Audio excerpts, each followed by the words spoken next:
mga bugnawon nga gabi mga kabakyard.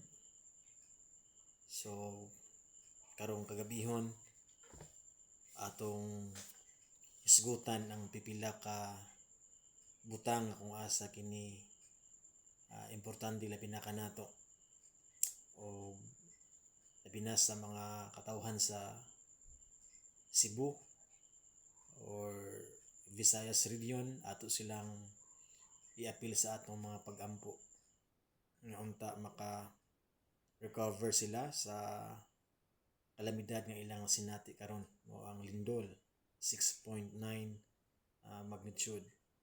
So kung atong makita mga kabakyard, daghang mga tao ang nabiktima niini tungod kay usahay sa problema pod labi na sa atong nasod kining gitawag nga korupsyon. Atong makita daghang mga buildings, daghang mga tulay nga substandard nga inang although it is calamity usay di mapugnan pero mas maayo dato nga dili kini siya substandard labi na sa paghimo sa mga buildings, sa atong mga tulay, sa atong mga dalan aron kung na may linog or unsa man nga kalamidad dili kayo nga anak ka grabe. Pero tungod kay grabe ang korupsyon nga mao ni ang talamak o problema sa atong nasod karon, munay isa sa rason nga nung nagrabihan ang katawhan. Now kini problema mga igsuon nga korupsyon sa atong nasod ngano man nganong talamak man kini. Muna nag-ingon nga in every institution there is a corruption. So grabe ang korupsyon labi na sa issue sa flood control, sa mga ghost projects nga hitabo karon sa atong nasod. Grabe gyud kaayo. Pero ngano man kini? Kana bang nganong grabe ang korupsyon sa atong nasod sa nasyonal and even sa lokal? Grabe ang magandang usahay nga bisag naa sa kining posisyon, ubos nga posisyon na aghihapoy korupsyon. Now mohatag kog pila ka punto nganong talamak ng korupsyon sa atong nasod.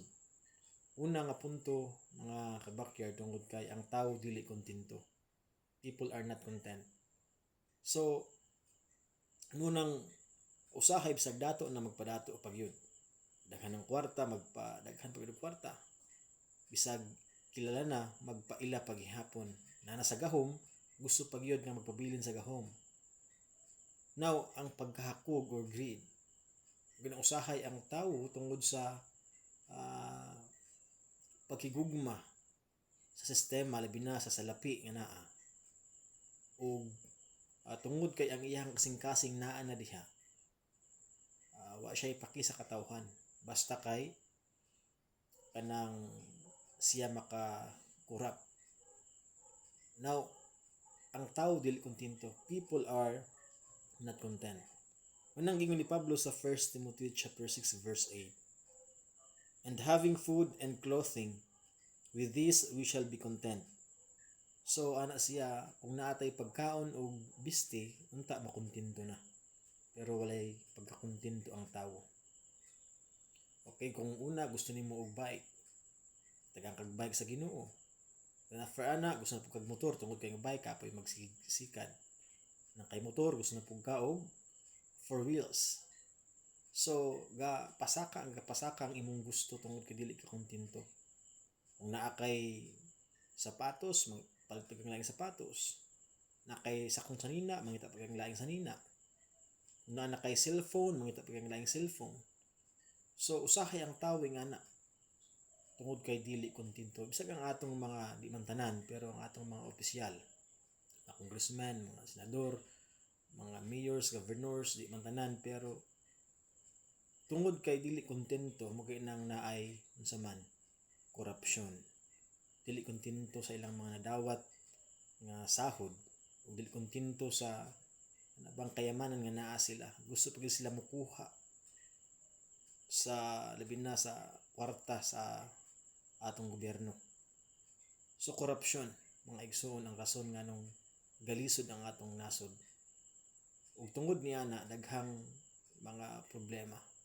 Pero nganong naay korupsyon tungod kay ang tao dili kontento. Nga duha, kining tawo higugmaon sa salapi. People loved money. Okay, gihugma ang salapi mo ganang sa verse 10. For the love of money is a root of all kinds of evil, for which some have strayed from the faith in their greediness and pierced themselves through with many sorrows. Ana si Pablo kang Timoteo, for the love of money. Money itself is not wrong. Pero pag imong gihugma ang salapi, diha magka-problema. Tungod sa salapi, nasilaw si Judas. O kung atong makita, ang salapi mo unay kining ginagamit pud usahay sa yawa aron tintalon ang tawo, aron makahimo og dili maayo. Mugay nang ang atong mga opisyal bisan patuod na sila sa kagamhanan, na sila ilaha, pero gusto pag nila mukuha tungod kay ilang gihigugma ang salapi. Ugwa na nila higugmaa kung kinsa ang ilahang gipagsilbihan nga mao ang katawhan. So nabaliktad na imbis nga ang katawhan mo higugmaon aron ang kwarta gamiton para sa mga tawo, ang kwarta na hinuon ng higugma ug ang tawo gigamit na para magkaroon og daghang kwarta. So pangtulo nga punto mga ka-backyard is kining people do not value other people.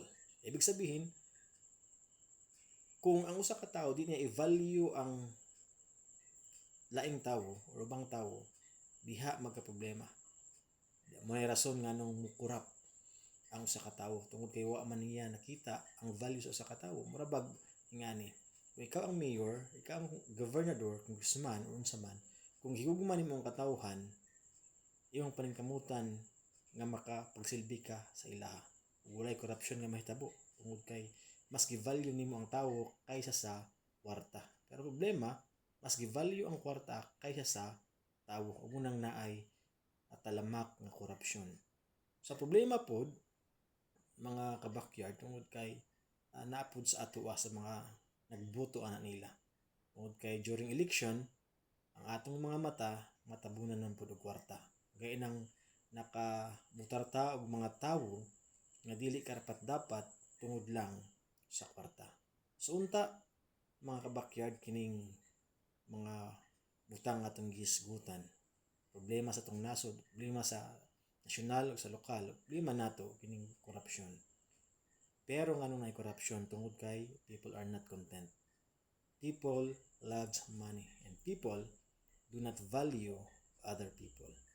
So please share, follow, and press the button for more videos. God bless and stay safe.